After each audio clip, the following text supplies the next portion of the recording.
Hello, hello. It's Jacob Hill with GRC Academy. Today, I'm here with a wonderful panel from various universities. Very happy they're here today. Thank you all for coming on. In a moment, we'll introduce you. Folks, before we do that, if you are enjoying the podcast, please take a moment to like, comment, share, subscribe, all of the great things. Really helps me out. Appreciate it. Thank you again for coming on. Really appreciate your time. And we'll start ladies first. Wendy, why don't you introduce yourself? Okay. Hi, everybody. I am Wendy Epley, and I'm a principal analyst at the University of Arizona within the Information Security Office Governance, Risk, and Compliance team. And I've worked in regulatory compliance for over 15 years. My career in that field started at a global aerospace and defense company. But for the last 12 years, I've worked in higher education.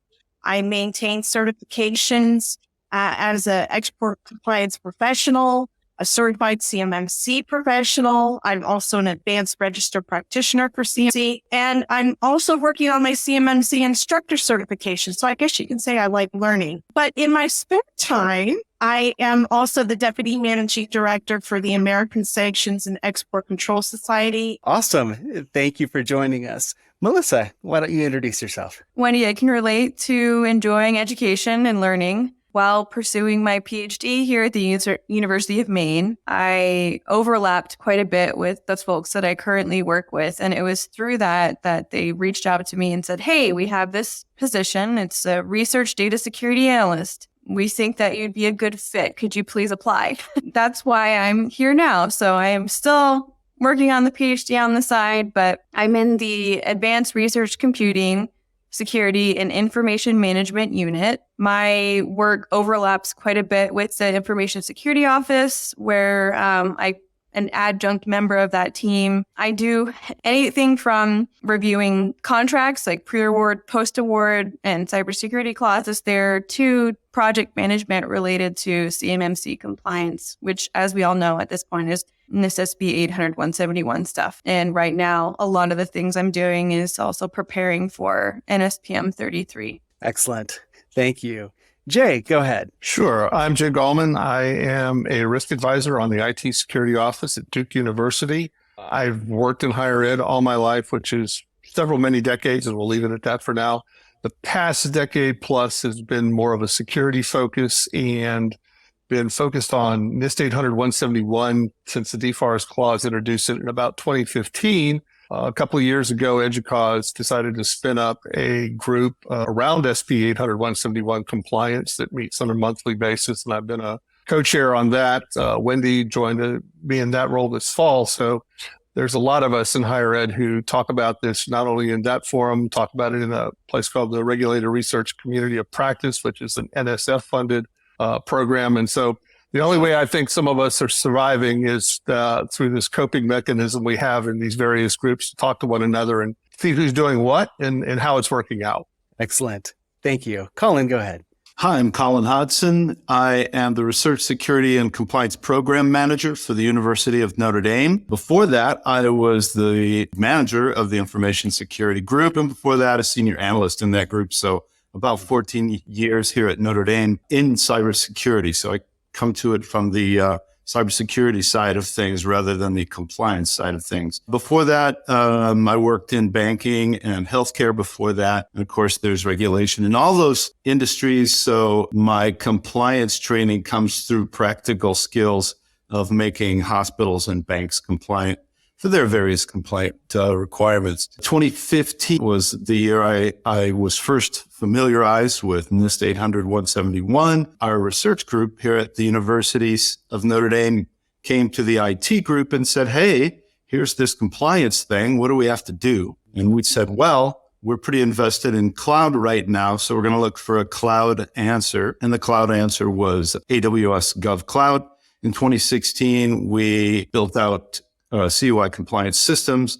And by the 2018 deadline, we had all our CUI projects working in AWS GovCloud. So I co-led that effort, and that's how I ended up with you guys. Well, excellent. Thank you so much again for coming on. Really looking forward to the conversation. So let's start by shifting into the world of universities. I have a small business background. I've been working around DoD for quite a while. Right now, I'm the director of cyber operations at a small business. I feel like there's a lot of differences between that that and universities. So just helping me understand in my audience the basic organizational structure of a university. Could one of you speak to that? I could. I think all of us would tell you that a university is more like a municipality, a small city, a collection of businesses. So as where you're one small business, think of every college and school we have as being a business. Think of our financial operations as being a bank. Think of our student health services being a hospital type of an operation. We run a athletics program. And so we've got those sorts of things. We house students. Some of us actually have actual hotels as part of our portfolio. And so there's a lot going on. And in most cases, you're looking at that being on a distributed network that's all interconnected in one way or another. And so parsing it out to the individual business level can be a tricky thing. And I think municipality is a great term because many larger institutions also have police departments. You know, we have campus safety that needs to happen. And I know, Kolin, you've got a fire department, don't you? And a post office. And post office. Yeah. And 60 restaurants on campus and a 5-star hotel and a stadium that holds 80,000 people. And we have 120,000 visitors on campus on football game days. And coming from other industries, I was absolutely stunned at all of the various things that are going on all at once on the same network, trying to follow the same guidelines and rules. It's a huge challenge. Recently, a presentation, something that was really compelling that was said there was they said that fundamentally universities are open. It's all about being open, collaborative. It's not about being closed. Whereas, say, like a defense industrial base contractor, it's you walk in the door, you're in a closed building, it's restricted access. Like that's the vibe, right? It's, you know, it makes me think of very Foucault, right? You kind of operate within your constructs that you're in. I know that's a little out there, but if you go into an environment and it's fundamentally restricted versus you go into an environment where it's the exact opposite of that, it's really hard to culturally convey, to get that cultural shift and to convey that you have a difference and you need to start acting differently in this environment when you walk around, and that's just not what people do. Shifting that mindset is really challenging in the academic setting. Wow. Well, that's very interesting. Now, I was doing a little bit of research on university structure, and tell me if I got this right. So from a extremely basic standpoint, university at the top, then you have the colleges and schools underneath, and then you have departments in all of those. Is that correct? A little bit. That's great for the academic side of the house, but then you've got basically most universities are divided into an academics and research kind of a portfolio with the items that you just mentioned. Then you've got the business side of the house that handles some of the other things that we've talked about. And in Colin's case, it would probably be handling his dining operations. It would be handling the post office. It would be handling the facilities that we all have. And so there's two large stacks that are taking place in there. Yeah, understood. Thank you. And just for my understanding, when we talk about budget and, for example, compliance, cyber compliance budget, at what level is that actually authorized? It depends.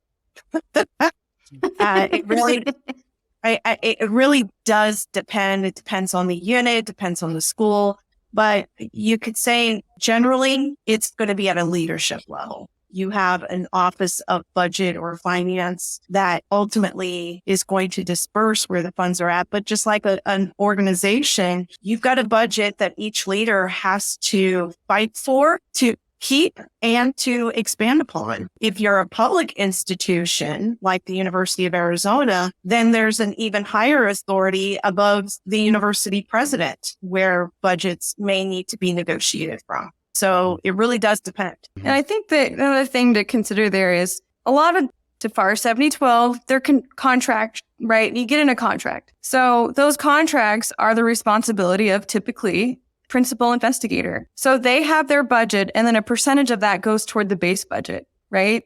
And that base budget, the indirect costs, right, that they call it, is a separate pool of money, whereas the researcher is using the rest of that contract, grant, or whatever toward whatever they need to do for compliance. And it really depends on your institution. In some institutions, it might be that indirect monies is going toward funding their compliance efforts. In other institutions, it may be that the researcher themselves are responsible for paying the extra amount to make sure that they have compliance systems. Kolin, you'd mentioned different types of compliance that universities have to deal with already. Can you give us some examples of those? Yeah, so it kind of makes your head spin. The last time I counted, there were almost 300 different kinds of compliance. Things were a lot simpler at a bank because we have a lot of the bank's compliance, as well as NCAA has its own compliance rules. As Jay mentioned, you have medical facilities on campus. So now you have HIPAA as well. You have FERPA because that's what governs student data. You also have Brimley-Spliley. Essentially, since you're encompassing all these different verticals, you inherit the compliance for all of those verticals. And like Jay said, we've got a single network, the backbone anyway, of a network that connects all things because we need that to survive. So when you impose all those different compliance requirements on it, it becomes a very complicated picture very quickly. We've got, so all of us have got PCI compliance to deal with. I think another thing that several of us are starting to deal with is we're starting to see regulations being developed at the state levels. And so we're finding that as we deal with, say, data from a state department here in North Carolina, that they have their regulations that they want to attach. And so not only are we seeing a breadth of regulations, but we're seeing variation in some of the same regulations being applied at a number of levels. And so it's kind of a force multiplier effect, and not necessarily in a good way from trying to keep your hands around it perspective. Yeah, that's a good point, because even though at the federal level, there's been an attempt for uncontrolled data, controlled, unregulated data to be consistent across federal agencies, no such thing has happened with state agencies. I've actually been in meetings with state officials, and they've asked us to be compliant with a couple of hundred different standards all at the same time by naming it in the contract. All NIST 800 series compliance. You're responsible for that. And it's impossible to do. You just can't. And it actually said that in the contract draft. You know, I was sitting there in disbelief. No one does it. There's no one on earth that can be compliant with all of those standards. We need to come to an agreement about what we're going to actually do. So when Jay said, yes, states, oh man, the variation there is, the variance across states is just mind-boggling. Controlled unclassified. Did they ever get to the actual words, controlled unclassified? Just checking. Wow. Well, from a small business perspective, well, you got the DoD with their requirements, but then you have other agencies with their different cybersecurity requirements, incident response being one of them, Veterans Affairs, report incidents within 1 hour of discovery or suspicion of an incident, you know, things like that. But I do not envy your position at all with all of those various compliance requirements. I'm glad it's Friday for you too. And Jacob, just to be clear too, those are just the actual regulatory things we can point to. We also get contractual things just written in the contract. They're not citing a particular regulation or standard. It's just enumerated requirements that they want you to follow that you're supposed to keep track of. Which may not always point to a specific standard or a framework. This may just be their own requirement.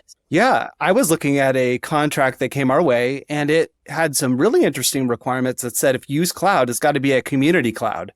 That's odd. People who want services really need to be careful what they write into their contracts, but especially for government. Obviously, we'll talk about this, but with CMMC, if they overmark, you know, for example, we have that problem with CUI of the government just marking CUI when it's maybe it's not. I think there will be a lot of contracts that we'll see with CMMC level 2 requirements just in case, you know, that type of thing. So, but we'll get into that in a moment. Let's talk about, from the university standpoint, who's involved in the execution of a DoD contract, and more from a project standpoint.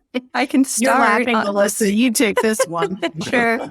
It's going to sound probably maybe similar, but so at least, for example, at the University of Maine, the execution of the contract itself, right? We have an administrative office that works with the principal investigator that's on that particular contract, right? So that's the first step, right? So you have admin. Then you have folks like me in the information security office that are looking at what do these people have and what do they need? So typically that means a poem. And if there's not an existing SSP, writing an SSP, right? That involves groups. It involves at times MSPs, managed service providers, or managed security service providers, or is it managed service security? I don't know.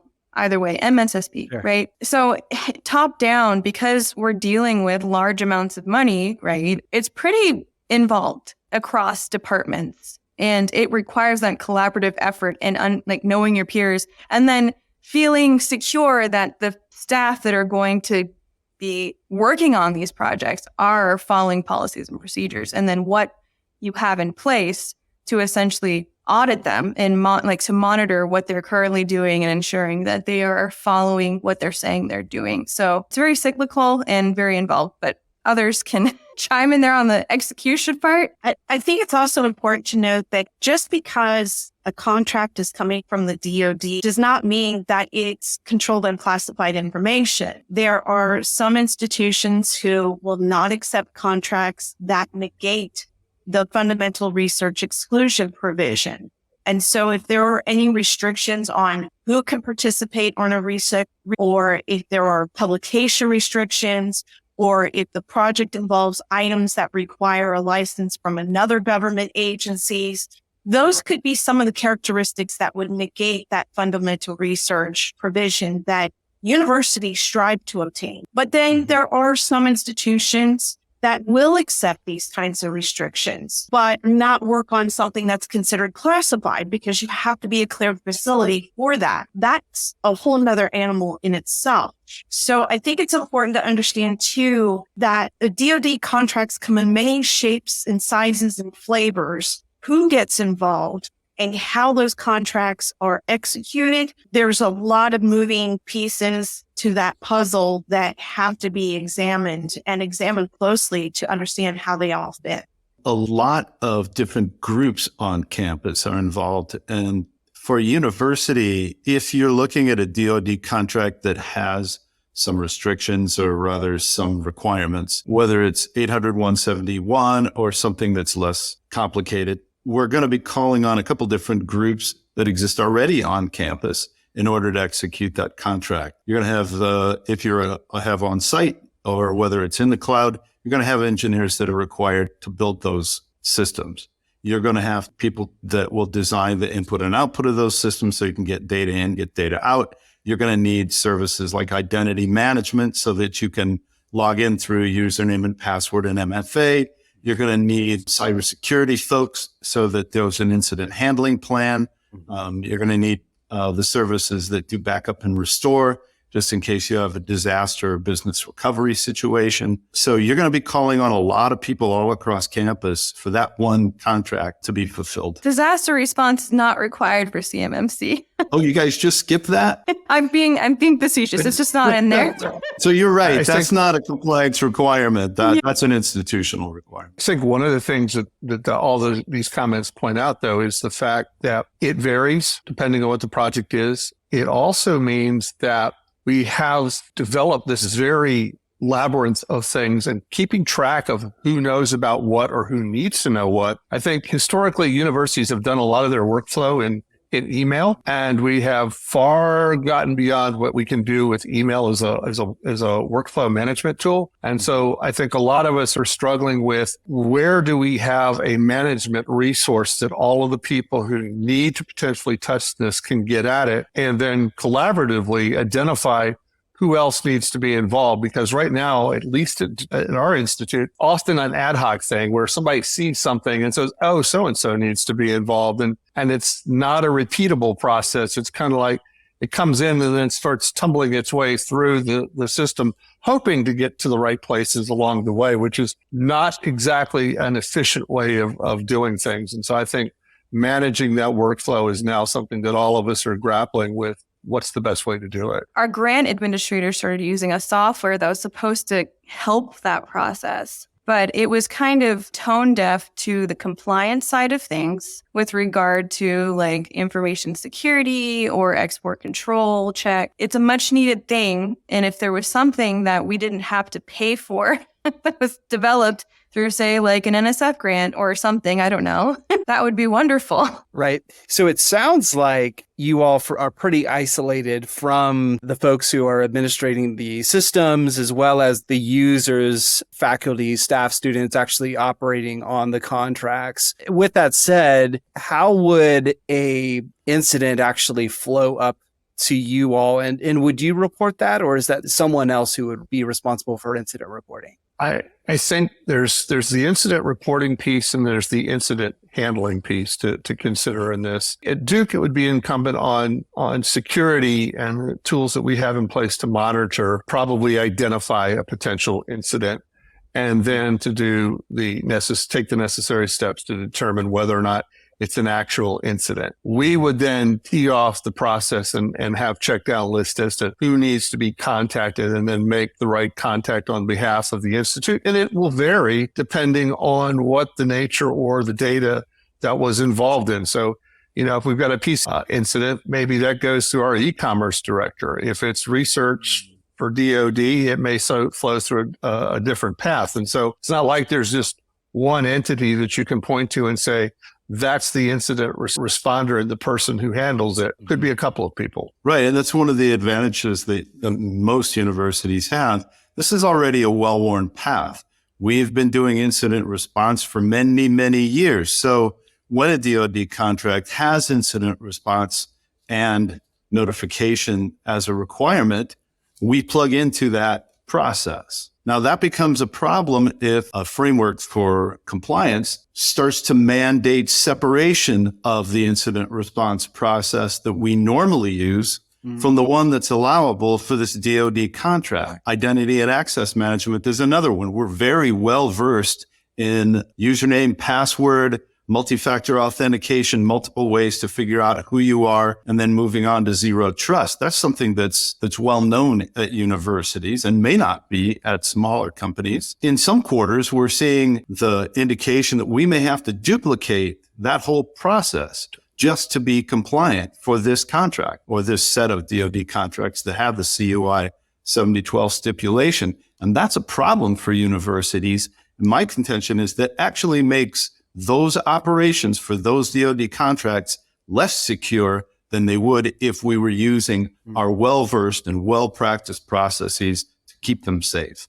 So I have a lot of concerns about how that's going to play out in the near future. I think it's also important to remember too, just like the DoD contracts come in many shapes and sizes and flavors, one contract could be dealing with multiple different sets of regulations, each of them with their own reporting requirements when an incident occurs.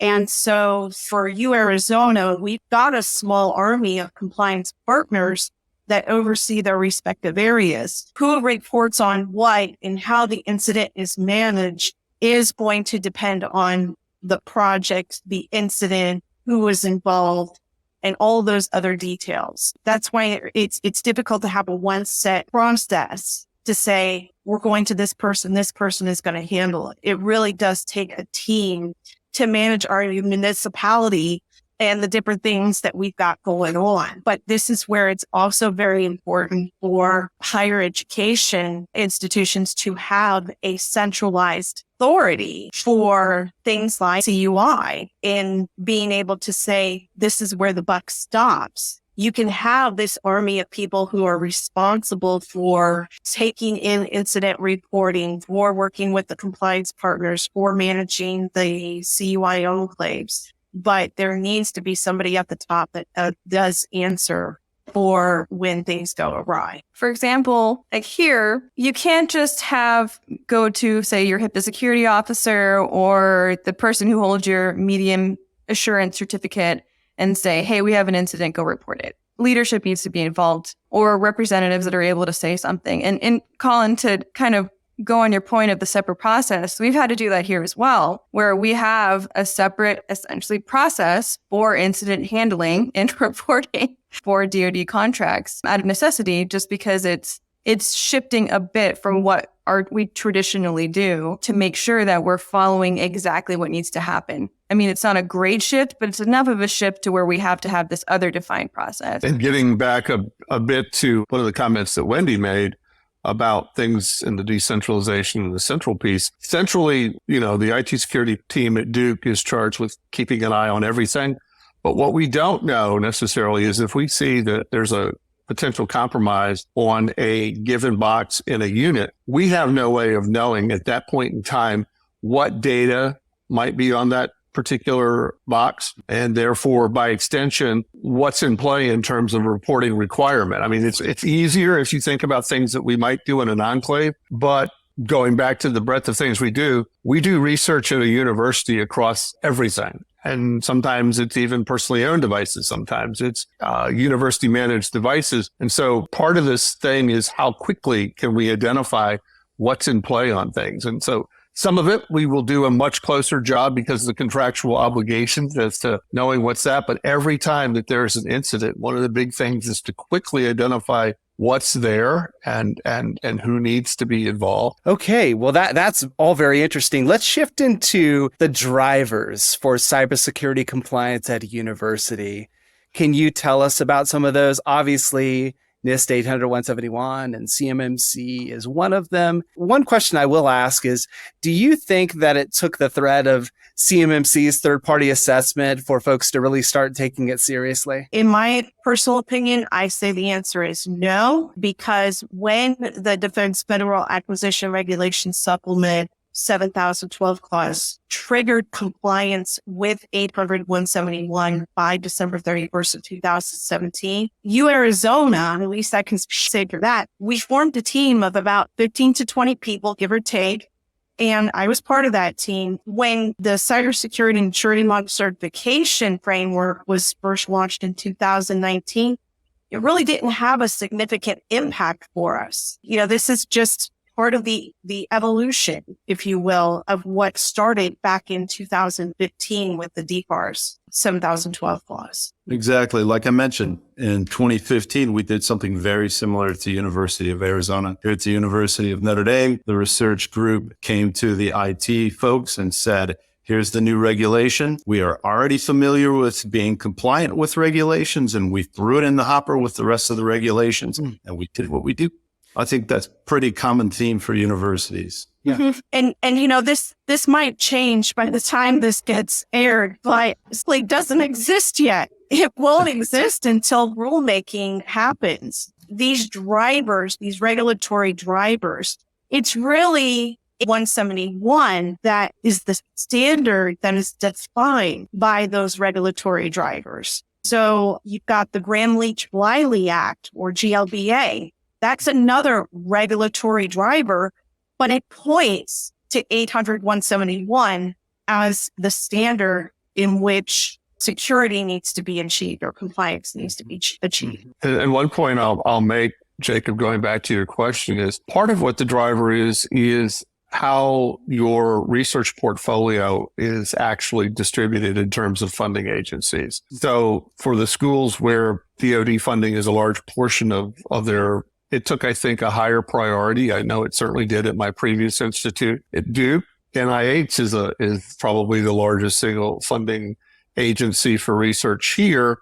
And so you tend to focus on what you're beholden to in terms of where the most of your money is. And so drivers vary from institute to institute, which in turn, I think, has driven how forward-thinking and proactive a university has been with respect to 800-171 specifically. At Duke, we don't have a large portfolio of things that have actually risen above the fundamental research threshold. And so we're there, we're building to it, we know about it, but it's not like we have nearly the dollar value on the lines they say that perhaps Wendy does out at University of Arizona. So those things are factors as well. So once we had spun up these two groups that I mentioned earlier, the 800-171 community group at EDUCAUSE and the Regulator Research Community of Practice, what got created on the side that kind of supported all of this was a Slack discussion group that many of us are participating in. And that kind of became the feeder for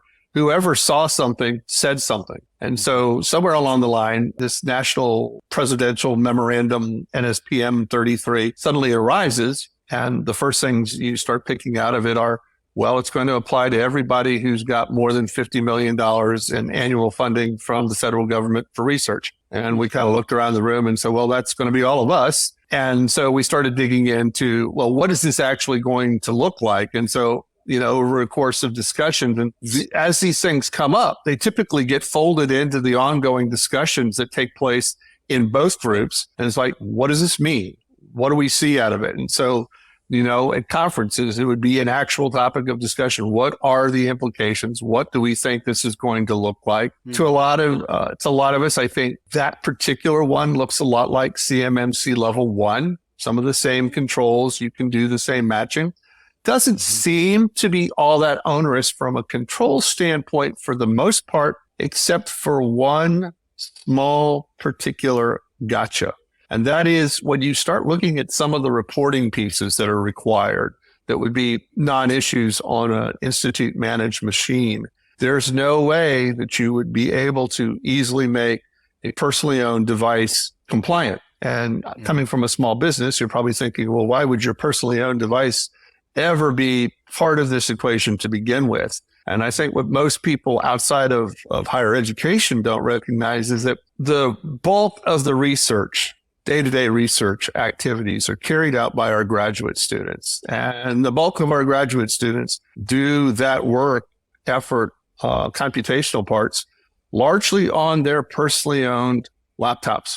That's just the way it evolved in terms of universities being able to get their hands on compute without actually having to make the investment in compute. And if you look at the hue and cry of the cost of higher education going up and going up, well, that was one way that you could kind of hold things down because you're not having to buy as much compute. I think some of us who've looked at NSPM 33 say if it came down and was enforced as is currently written, that could call into the question to be the ability to do any of that federal research on personally owned laptops. And just as a side note, if you're not able to self-certify that you're compliant with NSPM 33 as it's currently written, you can no longer continue, so maintain or receive new federal funding. That's pretty massive. Yeah, that is really critical. Wow. Are there any other regulatory cyber policies, rules, legislation that's coming that you all have your eye on? There is, and I will. Yes. I'm going to hope that Wendy or somebody has got the actual name of it. There's one that came up in the last couple of weeks that's got our attention because it starts talking about incident reporting requirements that would be a lot more stringent than what we're looking at. I think if we look at the current situation with NIST 800-171, if I'm not mistaken, and experts here in the room will correct me if I'm wrong, I think we've got a 72-hour window in that we're dealing with. Right, under 7012. This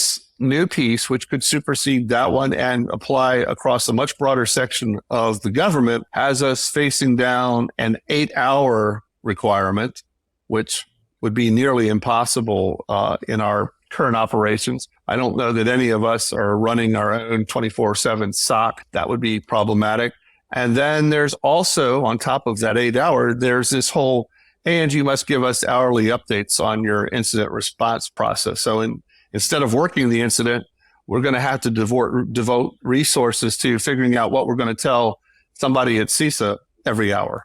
So that's got our attention. I think it's also, too, depending on where your footprint is in the world, organizations, whether it's higher ed or industry, need to also be mindful of some of the other nuances with international regulations. GDPR, for example, has Article 42, which is similar to CMMC in that it requires a third-party assessment organization to certify an organization's compliance with the regulation. So that's something that needs to be monitored. You have other countries like Europe, Australia, Singapore, Paraguay, Canada. They all have cybersecurity frameworks that could impact what's happening depending on where that footprint is at. And so those need to be examined as well. We can't stay in our own little U.S. bubble. We've got a campus in China, for example. So you can just imagine what comes along with that. Yeah.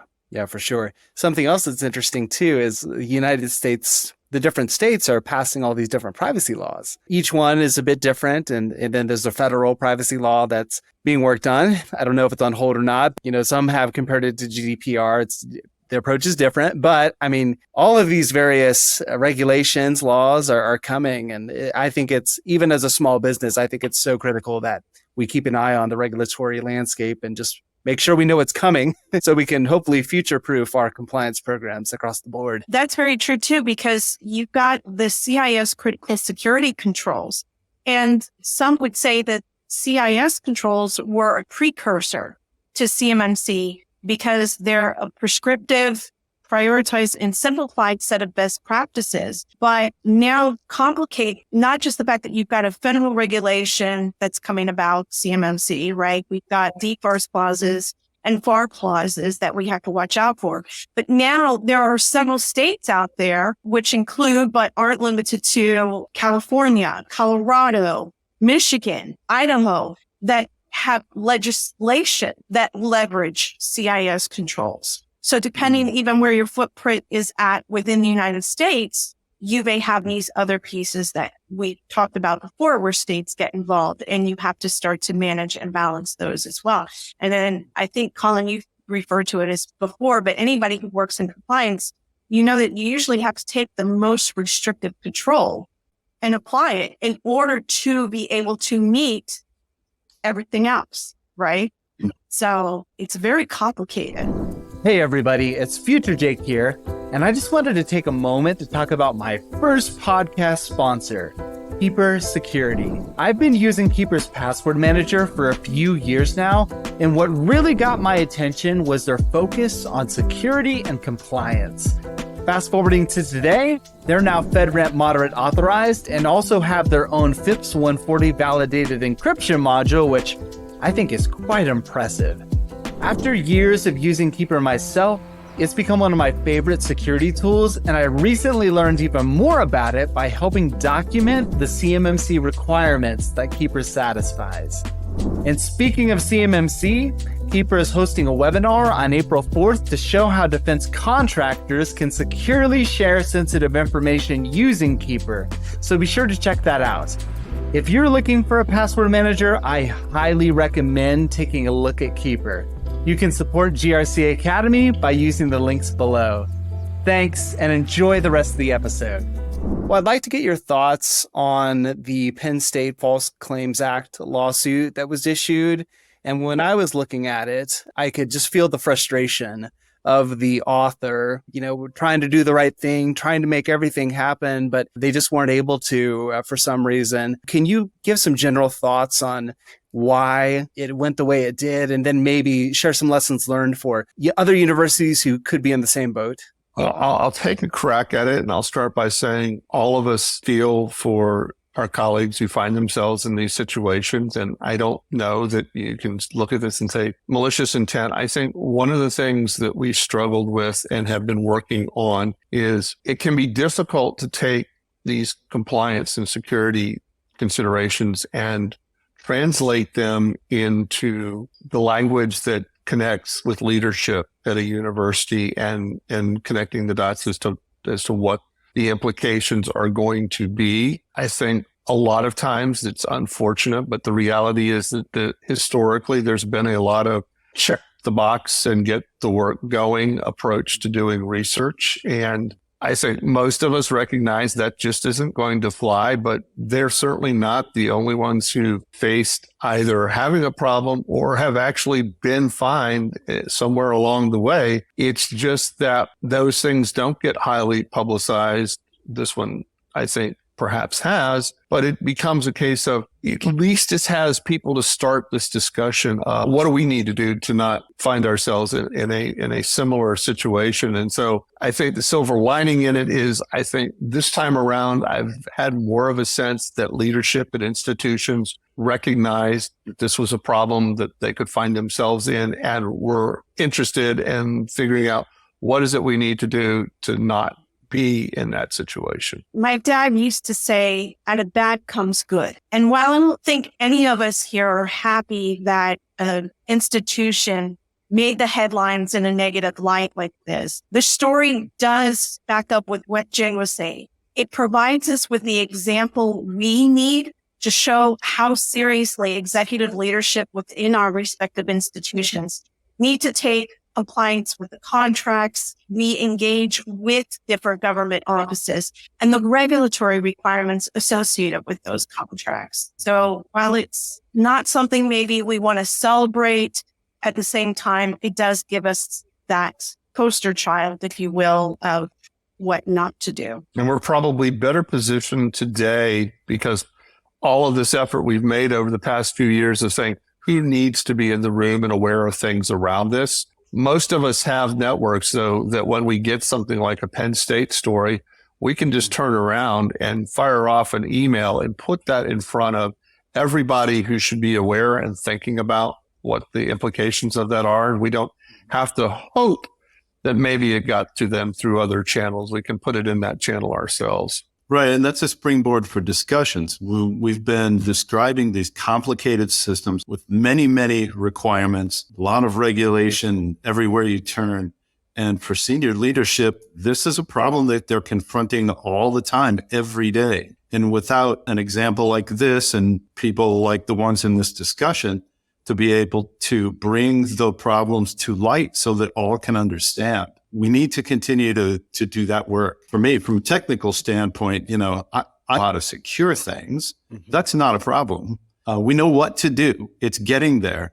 And that getting there depends on those discussions and that mutual understanding. What would you say needs to happen to affect cybersecurity change at a university? Again, for those folks that are struggling. One of the things is you need to figure out who's going to listen and take direction from whom. It won't work if at a university they decide, well, this is all a bunch of cybersecurity compliance stuff. So we're going to let our cybersecurity and compliance folks talk about it and hope that it resonates with our faculty who are doing the research. It's making sure that the right message comes from the right place. Now, that may involve us helping the people who the faculty will listen to develop that message and get it worded in a way that'll make sense.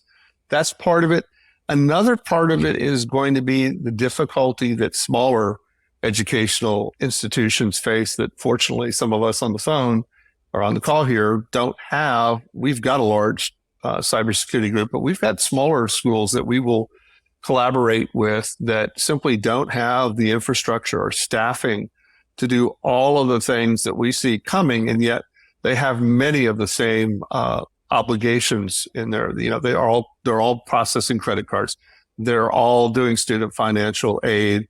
And so as each of these things ramp up, I really do feel for any of my colleagues who work at a smaller university and wear many hats, because they're just overwhelmed in the workload that has to be carried out. So there's two things that I think of for affecting cybersecurity change. 85 to 95% of cybersecurity breaches are caused by human-enabled behaviors. So if we want to see a change, it needs to start with each individual being more diligent in practicing good cyber hygiene. Pay close attention to those external emails. Don't use your USB data transfer port on your computer to charge your cell phone, right? Be on the lookout for those suspicious behaviors.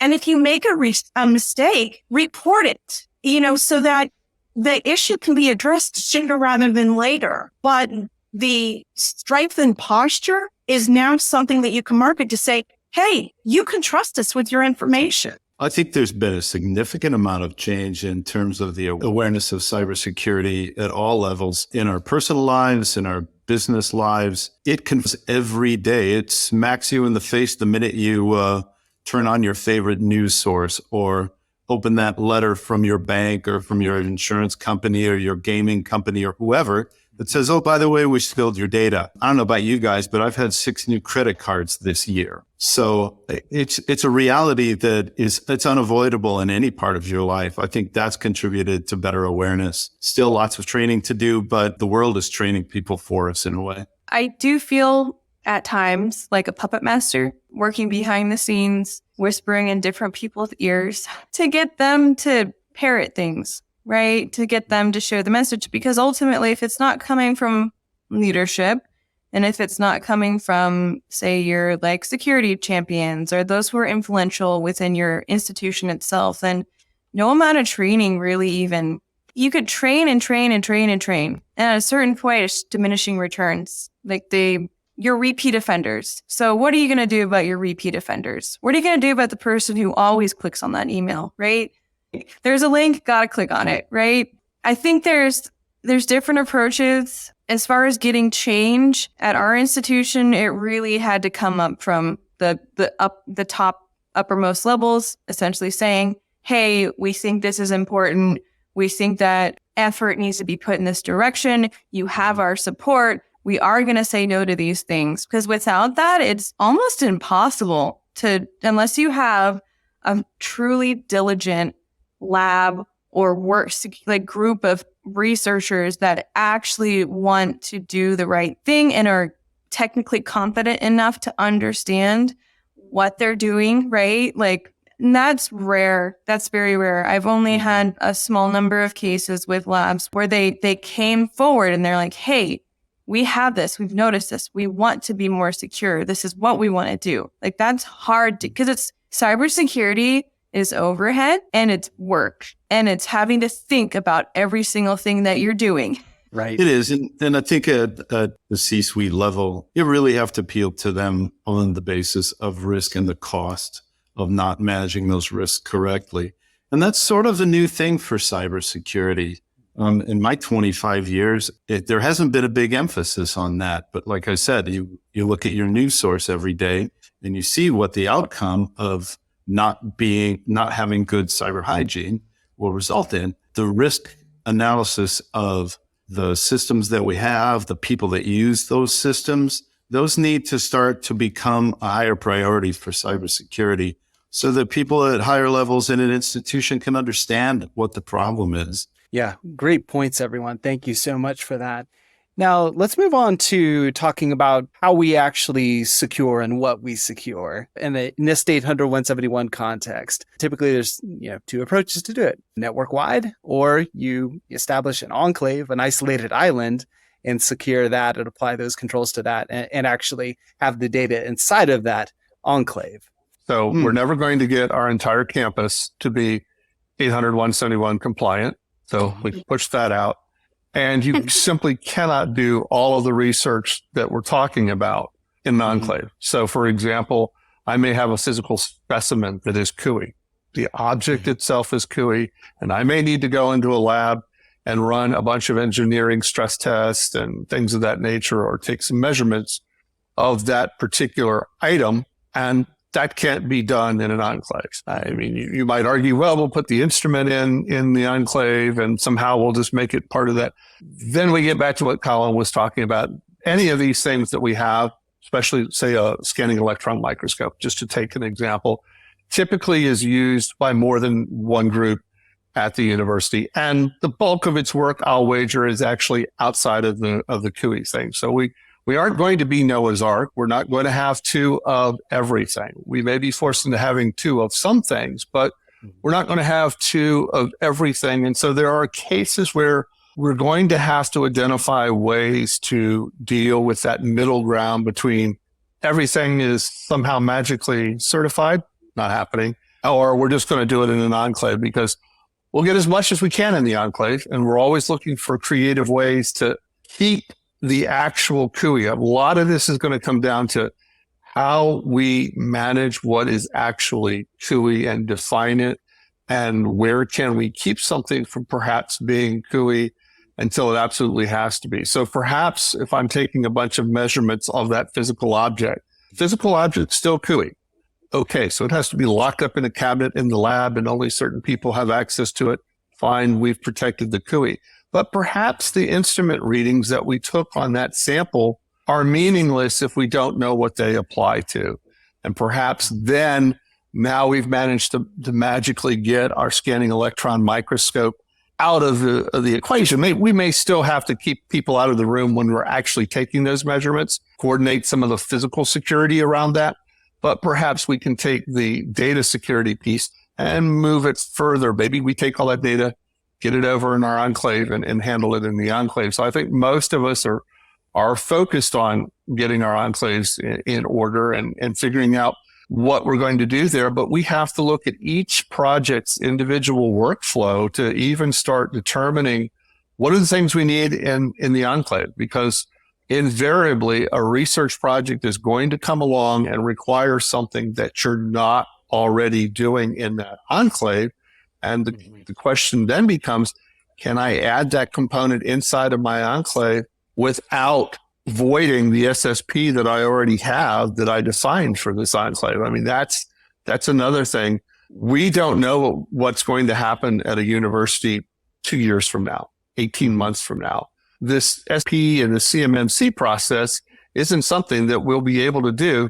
Every time a new project comes along, well, we'll just get the assessor in here and get this certified and get going. So that's one of the things that we've got to think about. And, if you look at the CMMC scoping guide for level 2, you're going to see that there are 5 different asset types. And one of those asset types is security protection assets. So that includes not just the technology, like the enclave, the cloud-based environment where CUI information is being processed, stored, or transmitted, but it also means the people and the facilities that are involved in handling or conducting CUI. So it is more than just technology that is involved in protecting CUI.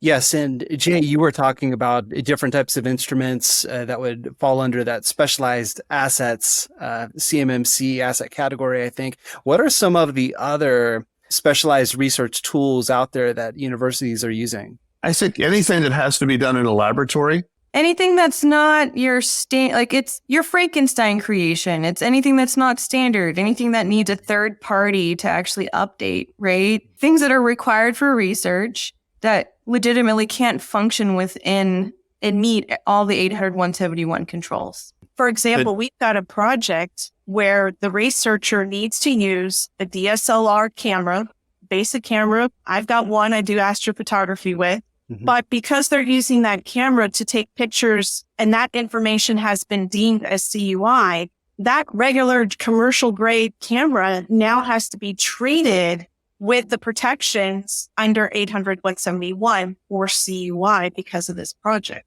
Mm-hmm. So, that's not something that can be done in the cloud, but how do you get now the pictures off of that camera and into the environment and share it securely with the sponsor or others that are involved? So these are those nuances, and it's not just something that's going to remain in a virtual space. The University of Notre Dame has a facility that has several wind tunnels. Those wind tunnels could be utilized to test any number of different objects. It could be a CUI covered object, or it might not be. So to Jay's point, you want to make sure that you're understanding when that data is contextualized.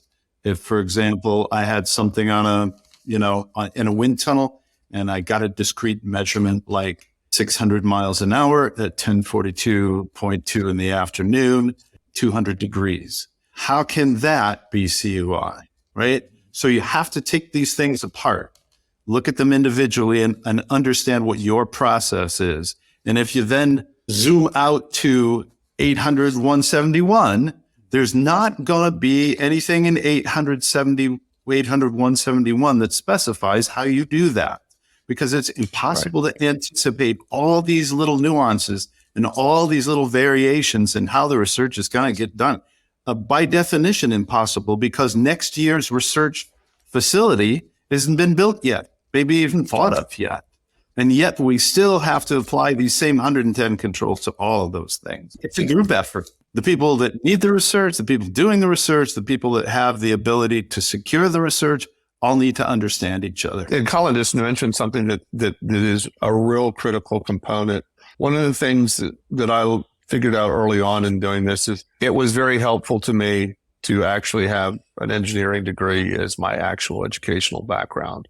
I understood research. I had worked supporting research. I was able to sit down with the faculty, and it didn't matter what discipline the actual research was in. I knew enough to be able to ask questions about the workflow to understand what that scoping starts to look like and to tease out what are going to be the actual needs from a data flow perspective, from a computational perspective. And so all of these things has to be done pretty much on a per project basis. You've kind of got to go and get this bill of what's needed from all of that. And so this is an ongoing effort.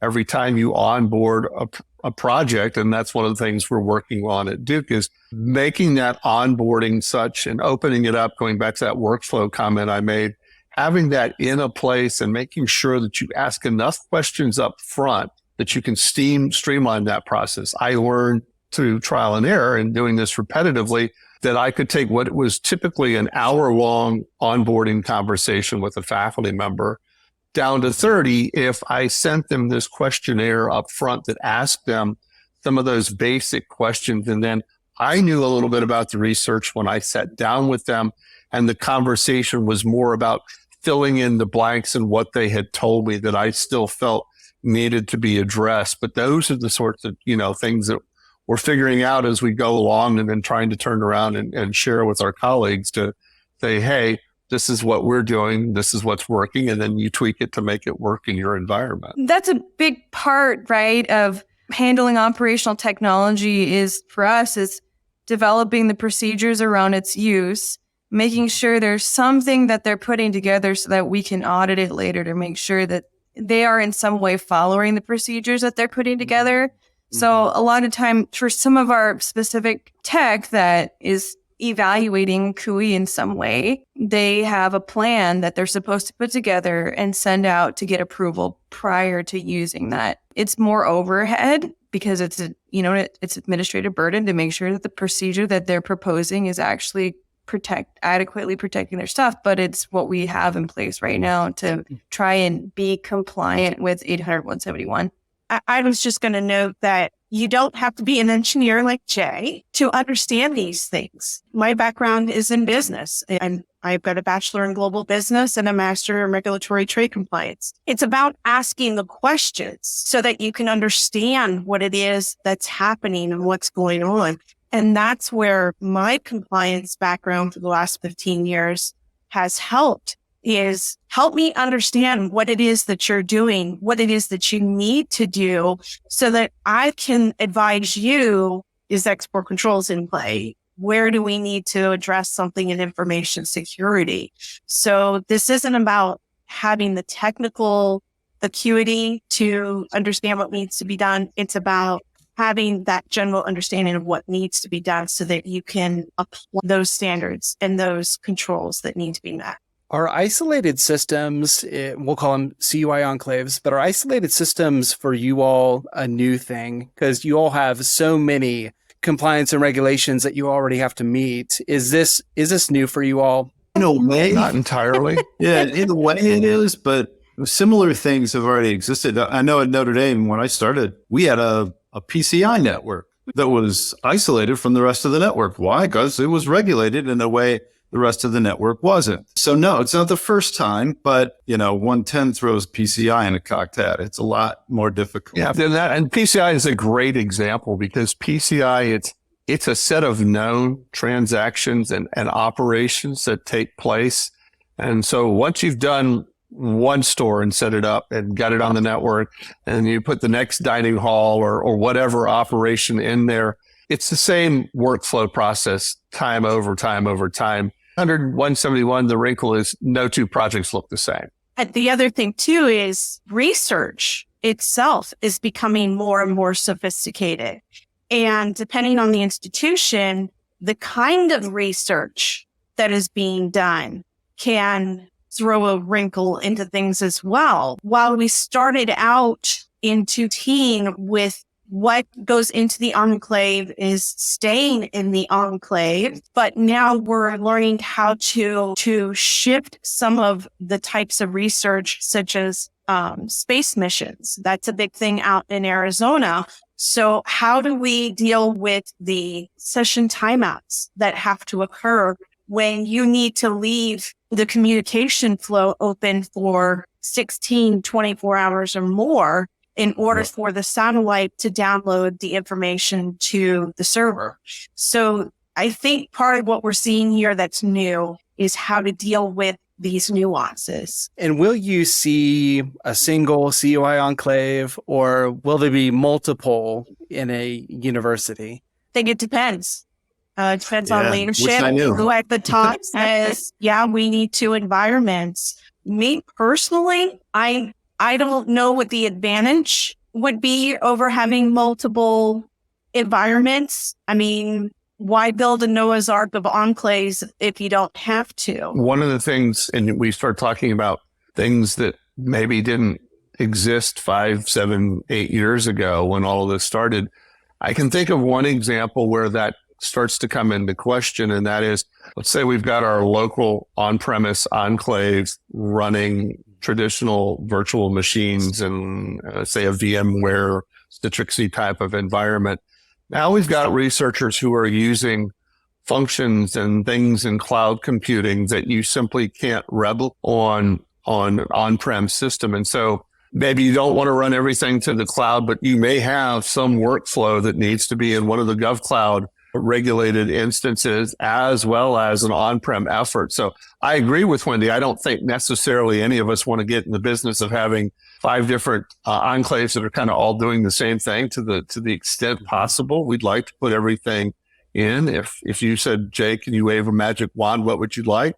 I'd like the DoD to actually set up an enclave with a couple of the major cloud providers and just simply sell it and rent it off as space so that, let's say Colin's got a research project. Kolin, let's say the 4 of us have a research project we're collaborating on, and we all need to access the same data and we need to do different parts of the project.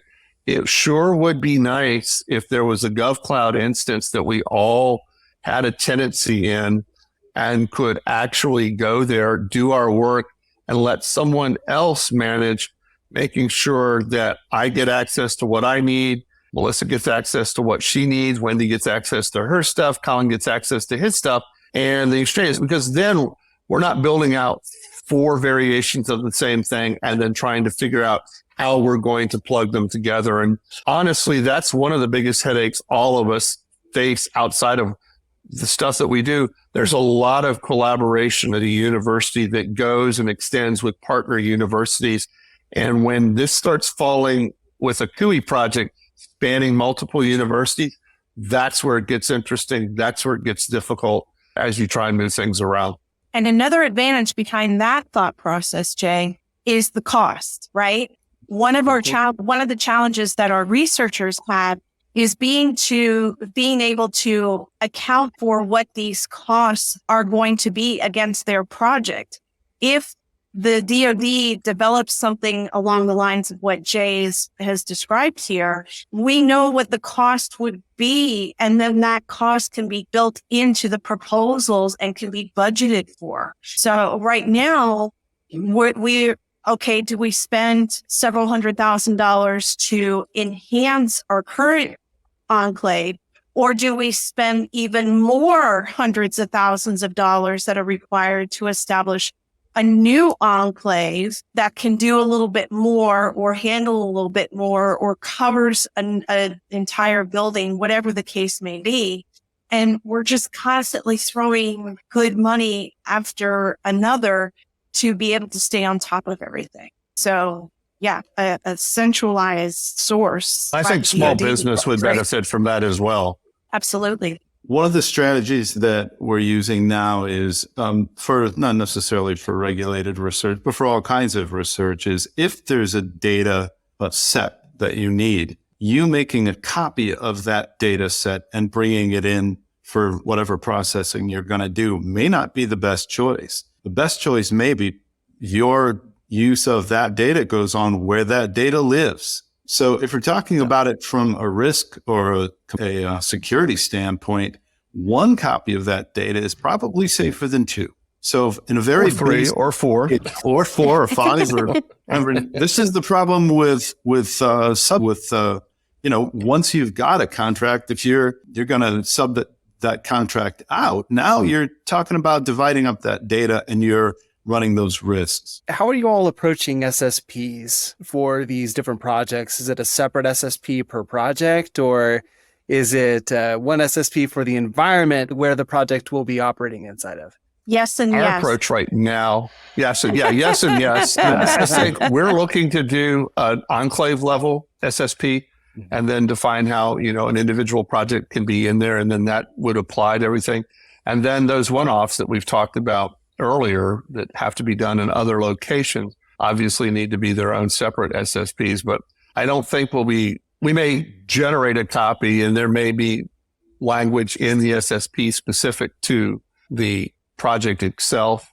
But I think the actual boilerplate that covers most of the controls for things in the enclave will be the same from one to the next. One thing that we've been exploring in our SSP, because we've historically had one per enclave, where that reflects the evolution of our compliance journey, or it reflects our compliance journey. But what we've been exploring is sectioning off our SSP for every control, so that in some ways try to think of the word for it, but So you're going to componentize componentize SSPs? it.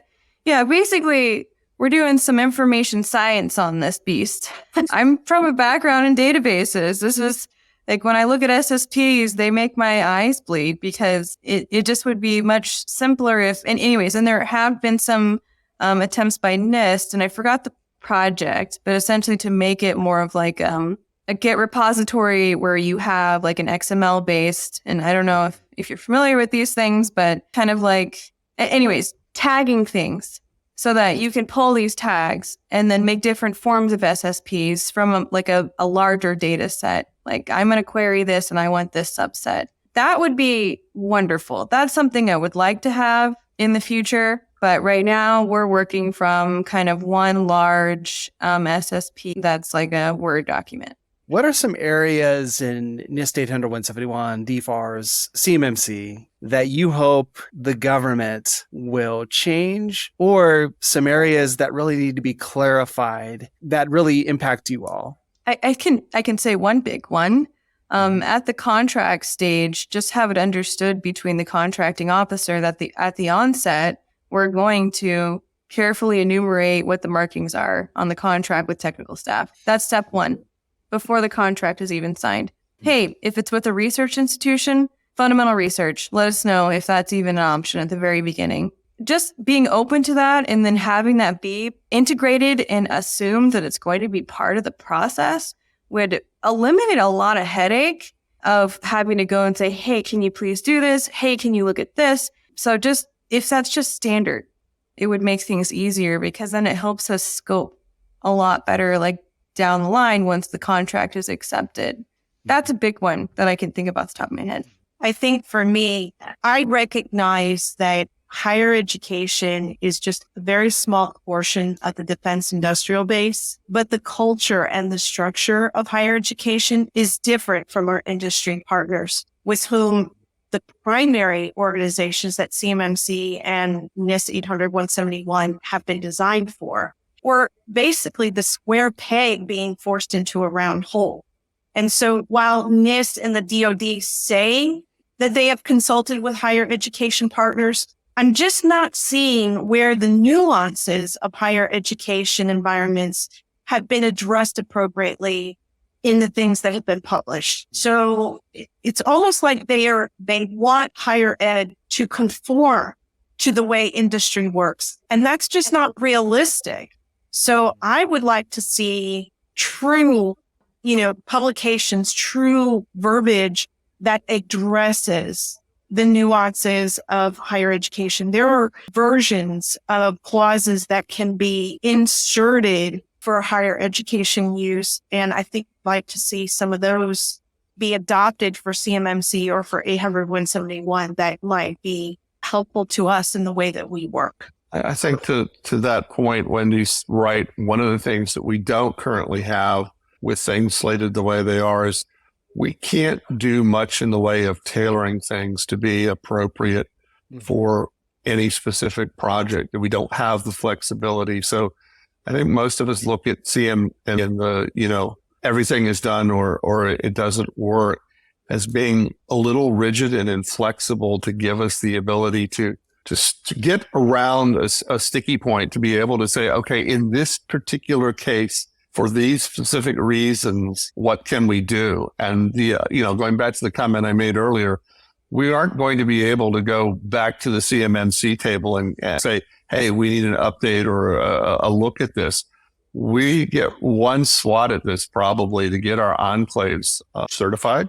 I think many of us are saying, we are really not sure what this is going to mean for the project that comes around, 18 months from now and is going to want to use a lab that is being built 6 months from now.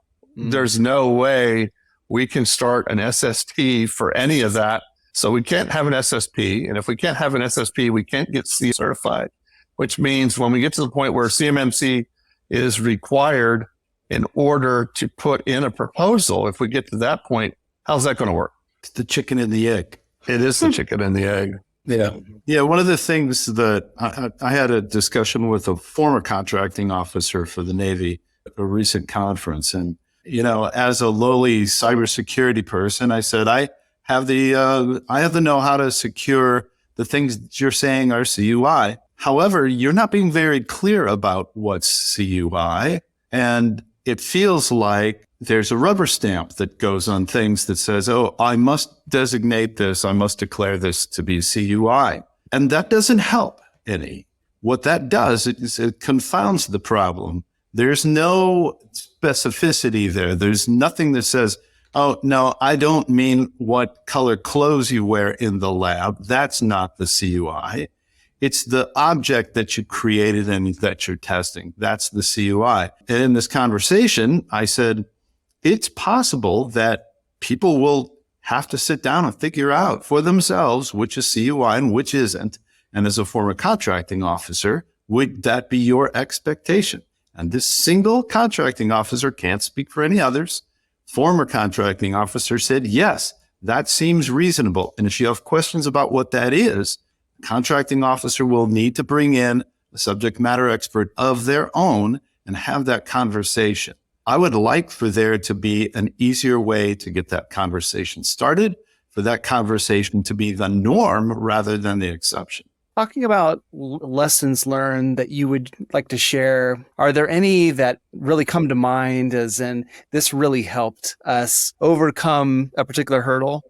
I think Jay brought up a good one. When you start after the contract, when you're just working with a researcher, having either a set of questions, particularly revolving around data flow, to help scope what they're doing.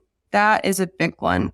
It really helps with streamlining the process with the researcher, because you can't help the researcher without understanding where the data is going and what systems they intend for it to be in. And then couple that with what Kolin just said about getting clearer markings out of the contract to begin with. I mean, those two pieces coupled together the researcher can tell you what their workflow is, but if the researcher doesn't have documentation that allows them to easily understand what parts of what they've signed on to do are actually CUI, where it's just they've thrown it in there and they haven't specified anything other than to say it applies.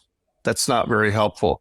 So if we get both of those things kind of working together, we may get this down to smaller workflows that are much more easy to identify, scope, and move on to the next thing. I also think whether another university or an industry partner, compliance with NIST 800-171 is an ongoing effort.